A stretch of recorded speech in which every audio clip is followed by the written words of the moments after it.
மகாபாரதம் பாகம் 41 நற்றுப்பொய்கை. பாண்டவர்களுடைய 12 வருஷ வனவாசம் முடியும் காலம் நெருங்கிற்று. ஒரு நாள் வனத்தில் வசித்து வந்த ஓர் ஏழை பிராமணனுடைய அரணிக்கட்டையின் மேல் ஒரு மான் உடலை உராய்த்துவிட்டு திரும்பி செல்லும்போது அரணிக்கட்டை அதன் கொம்பில் மாட்டிக்கொண்டது. அரணி என்பது தீக்குச்சி இல்லாத அந்த நாட்களில் நெருப்பு உண்டாக்குவதற்காக ஆசிரமங்களில் வசிப்பவர்கள் வைத்து கொண்டிருந்த கடைக்கோலும் கீழ்கட்டையுமான ஒரு எந்திரம். கொம்பில் அரணிக்கட்டை மாட்டிக்கொண்டதும் மான் மிரண்டு வேகமாக ஓடிச்சு. பிராமணன், ஐயோ, என் அரணியை தூக்கி கொண்டு போய்விட்டதே, அக்னிஹோத்திரத்திற்கு நான் என்ன செய்வேன் என்று கத்திக்கொண்டு பக்கத்தில் குடிசையில் வசித்து வந்த பாண்டவர்களிடம் ஓடிப்போய் முறையிட்டான். பாண்டவர்கள் மானை பிடிக்க ஓடினார்கள். அரணியை தூக்கி கொண்டு போன மான் மாயமான். அது துள்ளி குதித்து வேகமாக சென்று பாண்டவர்களை காட்டில் வெகு தூரத்தில் இட்டுக்கொண்டு போய் மறைந்துவிட்டது. பாண்டவர்கள் மிக களைப்படைந்து ஓர் ஆலமரத்தடியில் உட்கார்ந்தார்கள். எல்லோரும் பெரும் தாகத்தால் வருந்தினார்கள். நகுலன் யுதிஷ்டிரனை பார்த்து, அந்த பிராமணனுக்காக இந்த அற்ப காரியத்தை கூட நம்மால் செய்து முடிக்க இயலாமல் போய்விட்டதே, நாம் என்ன தாழ்ச்சியை அடைந்து விட்டோம் என்றான்.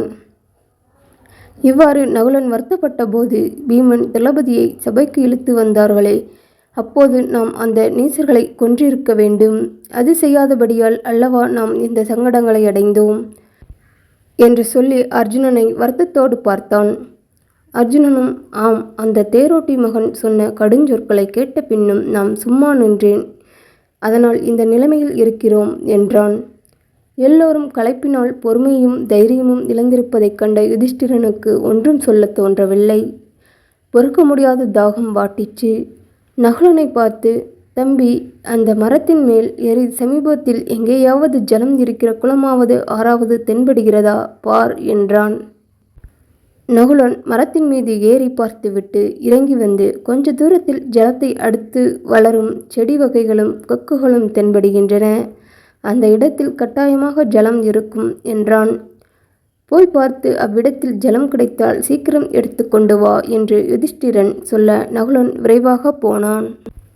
போன இடத்தில் எதிர்பார்த்தபடி ஒரு பொய்கையை கண்டு மிகவும் மகிழ்ச்சியடைந்தான்.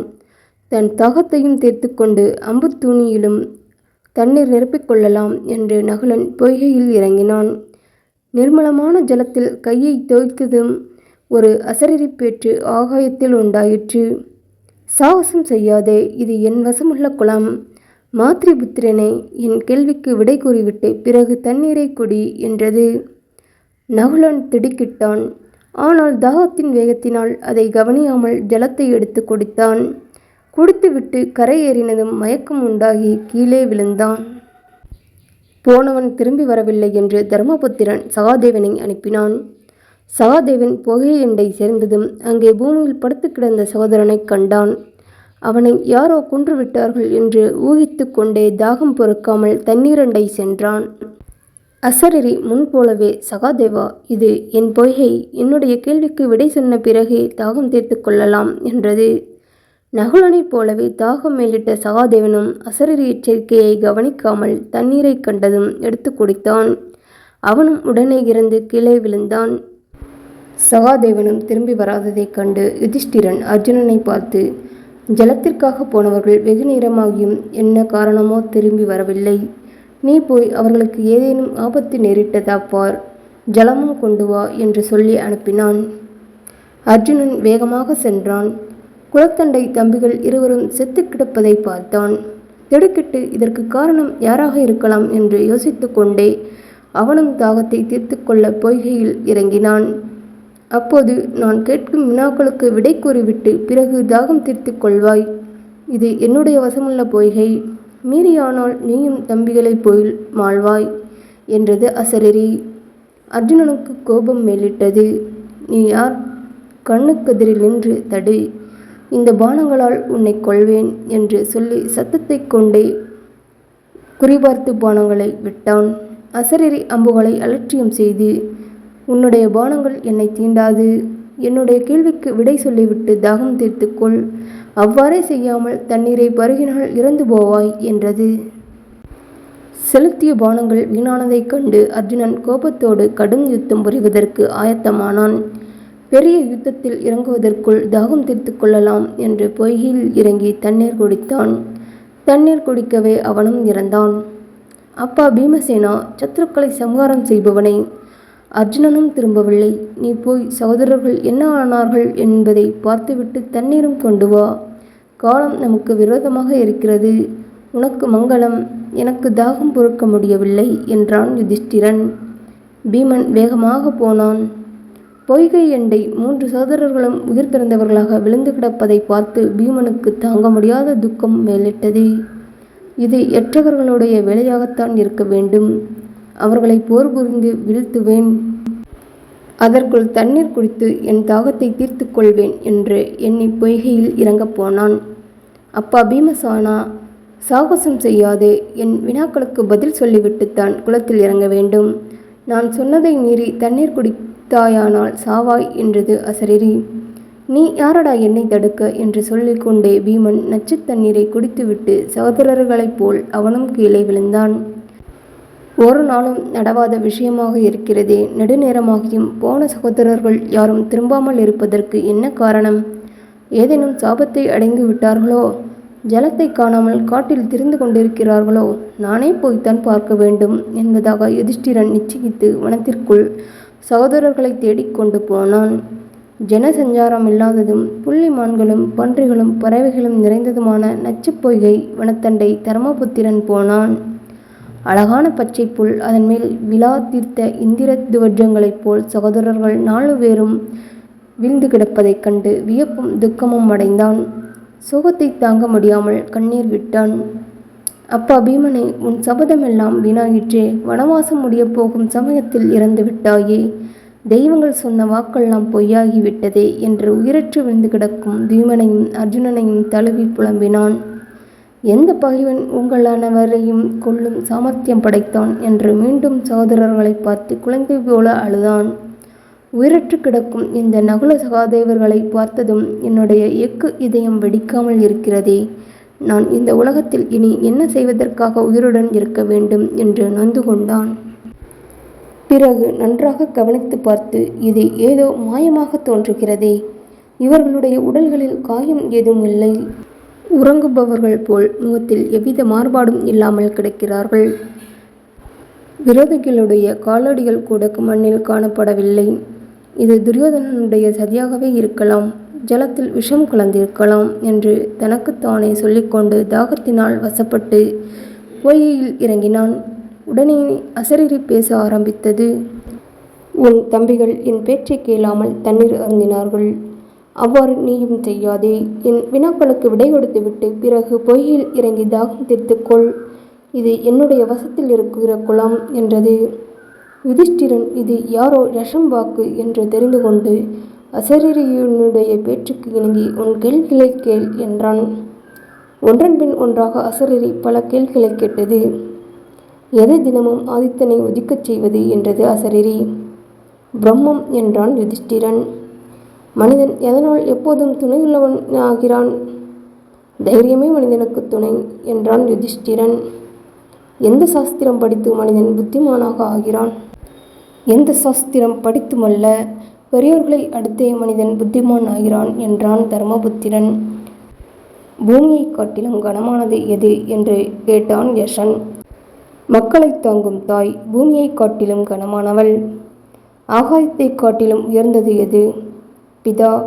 காற்றை காட்டிலும் விசை கொண்டது எது? மனம் என்றான் யுதிஷ்டிரன். புள்ளினும் அற்பமானது எது? கவலை. தேசாந்திரம் போகிறவனுக்கு யார் தோழன்? வித்தை. வீட்டில் இருப்பவனுக்கு யார் தோழன்? மனைவி. சாகப்போகிற கிழவனுக்கு யார் நண்பன்? தானம். அதுதான் மரணத்தின் பின் தனியாக செல்லும் உயிரின் கூட போகும். பாத்திரங்களுக்குள் எது பெரியது? எல்லாவற்றையும் தனக்குள் அடக்கக்கூடிய பெரிய பாத்திரம் பூமி என்றான் யுதிஷ்டிரன். எது சுகம் என்றான் யஷன். சுகம் நல்லொழுக்கத்திலேயே நிலை பெறுகிறது. எதை விட்டு பிரிந்தால் மனிதன் எல்லோருக்கும் பிரியமாகிறான்? தன்னை பற்றிய கர்வத்தை விட்டால் மனிதன் மற்றவர்களுக்கு பிரியமானவன் ஆகிறான். எதை இகழ்ந்து விடுவதில் துயரம் இல்லை. கோபத்தை விட்டால் துயரம் அண்டாது. எதை இழந்தால் மனிதன் தனவான் ஆகிறான். ஆசையை விட்டால் மனிதன் சம்பத்து அடைகிறான். பிராமணியமானது குலத்தினாலா, ஒழுக்கத்தினாலா, படிப்பினாலா? நிச்சயமாகச் சொல்லு என்றான் யஷன். குலமும் படிப்பும் பிராமணியத்திற்கு காரணம் அல்ல, ஒழுக்கமே காரணம். ஒழுக்கத்தில் குறைபட்டவன் பிராமணன் ஆகமாட்டான். எவ்வளவு படித்தவன் ஆனாலும் கெட்ட வழக்கங்களில் சிக்கினவன் பிராமணன் ஆகமாட்டான். 4 வேதங்களை ஓதியிருந்தாலும் கெட்ட நடத்தையுள்ளவன் இழிகுலத்தவனாவான். உலகத்தில் எது பெரிய ஆச்சரியம்? நாள்தோறும் பிராணிகள் யமன் வீட்டுக்கு போய்க் கொண்டே இருப்பதை பார்த்தும் மிஞ்சி உள்ள மனிதர்கள் தாம் நிலையாக இருக்க வேண்டுமென்று விரும்புகிறார்கள். இதுவே பெரிய ஆச்சரியம். இவ்வாறு இன்னும் பல கேள்விகளை யஷன் கேட்டான். எல்லா வினாக்களுக்கும் யுதிஷ்டிரன் அற்புத அறிவுடன் விடை தந்தான். முடிவில் யஷன், அரசனே, இறந்த சகோதரர்களில் ஒருவன் பிழைக்கக்கூடும். நீ எவனை விரும்புகிறாயோ அவன் பிழைப்பான் என்றான். யுதிஷ்டிரன் ஒரு கணம் யோசித்தான். பிறகு சியாமள நிறமும் தாமரை கண்களும் அகன்ற மார்பும் நீண்ட கைகளும் கொண்டு ஆற்றார மரம் போல் விழுந்து கிடக்கும் நகுலன் உயிரோடு எழுந்திருக்கட்டும் என்றான். அப்போது யஷன் யுதிஷ்டிரனுக்கு பிரசன்னமாகி, 10,000 யானைகளுக்கு சமமான பலம் படைத்த பீமனை விட்டுவிட்டு என் நகுலனுடைய உயிரை கேட்கிறாய்? பீமசேனன் உனக்கு ரொம்ப பிரியம் என்றல்லவா எல்லோரும் சொல்லுகிறார்கள். அர்ஜுனனுடைய சாமர்த்தியம் அல்லவா உங்களுடைய பாதுகாப்பு? இவ்விருவரையும் விட்டுவிட்டு என் நகுலனை பிழைத்திருக்க விரும்பினாய் என்று கேட்டான். யஷனே, தர்மமே மனிதனை பாதுகாக்கிறது. பீமனும் அல்ல, அர்ஜுனனும் அல்ல. புறக்கணிக்கப்பட்டால் தர்மமே மனிதனை கொல்லுகிறது. என் பிதாவுக்கு குந்தியும் மாத்திரியும் 2 மனைவிகள். நான் குந்திக்கு ஒரு புத்திரன் மிஞ்சினேன். மாத்திரி புத்திரனும் ஒருவன் உயிருடன் இருந்தால் சமமாக இருக்கும். நகுலன் பிழைத்து எழுந்திருக்கட்டும் என்றான். பற்றுபாதமறியாத என் மகனே, உன்னுடைய எல்லா தம்பிமார்களும் உயிர் பெற்று எழுவார்கள் என்று யஷன் வரம் தந்தான். மானாகவும் யஷனாகவும் வந்தது தர்ம தேவதையே. தன் மகனான யுதிஷ்டிரனை நேரில் பார்த்து அவன் குணாதிசயத்தை சோதித்து மகிழ்ச்சி அடைவதற்காக வந்த தர்மதேவன் யுதிஷ்டிரனை தழுவிக்கொண்டு ஆசீர்வதித்தான். 12 வருஷ வனவாசம் முடிவதற்கு இன்னும் வெகு சில நாட்களே இருக்கின்றன. இனி 13வது வருஷத்தில் செய்து கழிக்க வேண்டிய மறைவு பிரதிட்சையும் சரியாகவே பூர்த்தியாகும். உன்னையும் உன் தம்பிமார்களையும் பகைவர்கள் யாவரும் கண்டுபிடிக்க முடியாமல் உங்கள் தவத்தை வெற்றிகரமாகவே முடிப்பீர்கள் என்றும் யமதர்மன் யுதிஷ்டிரனுக்கு வரம் தந்து மறைந்தான். பாண்டவர்கள் வனவாசத்தின் கஷ்டங்களை எல்லாம் பொறுத்தார்கள். அர்ஜுனன் தகப்பனான இந்திரனிடமிருந்து அஸ்திரங்கள் அடைந்து திரும்பினான். பீமனும் அண்ணன் மாருதியை சௌகந்தி தாடாக தண்டை சந்தித்து அவனை கட்டியிணைத்து பன்மடங்கு பலம் பெற்றுவிட்டான். நற்றுப்போகையண்டை யுதிஷ்டிரன் தன்னுடைய பிதாவான சாஸ்வத் தர்ம தேவதையால் ஆலிங்கனம் செய்யப்பட்டு தகப்பனுக்கு தகுந்த புத்திரனாக விளங்கினான். தர்மபுத்திரன் தன் பிதாவை தரிசித்த இந்த புண்ணிய கதையை கேட்டவர்களுடைய மனமானது எந்த காலத்திலும் அதர்மத்தில் செல்லாது, மித்திர பேதத்திலும் பிறர் பொருளை கவர்வதிலும் பிரவேசிக்காது. தனக்கு உரிமையில்லாத ஸ்திரீயையாவது புருஷனையாவது கண்டு மயங்க மாட்டார்கள், அற்ப பொருள்களில் பற்றுதல் கொள்ள மாட்டார்கள் என்று இந்த யசப்பிரச்சனை கதையை பற்றி ஜனமேஜயராஜாவுக்கு வைசம்பேயானார் சொல்லுகிறார். குச்சங்குறையுடன் சுருக்கமாக தமிழில்